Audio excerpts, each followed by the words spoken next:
How will you know if your messages are being ignored on Messenger? 1. You will not see if the person is in active status.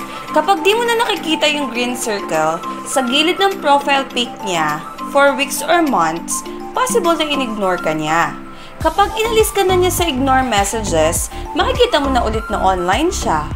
Pero, in some cases, pwedeng ino-off lang niya yung active status niya. Kung gusto mo, gamit ka ng ibang account na friend din niya sa Messenger. Pag dun, online siya. Tapos sa account mo, hindi.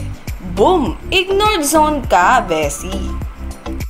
Number 2. Your messages are just sent but not delivered. Kapag delivered, ibig sabihin, dumating na message mo, di pa lang nasisin. Kung umabot na ng 1 week, delivered pa rin, literal na in-ignore ka niya, bes. Pero kapag nag-send ka sa kanya ng message, tapos sent lang for weeks or months, baka nasa ignored message zone ka niya. Pero pwede ring di pa lang siya online. Or mahina lang talaga signal niya. Lastly, kung sent na message mo for weeks or month at hindi niya na-seen, na-ignore ka talaga.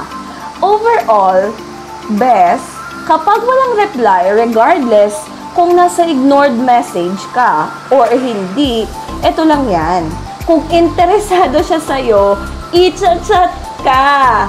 Kung hindi, meaning wala siyang pakialam sa'yo. If you find this video helpful, please give us a thumbs up and subscribe ka na rin, be. Subscribe ka na!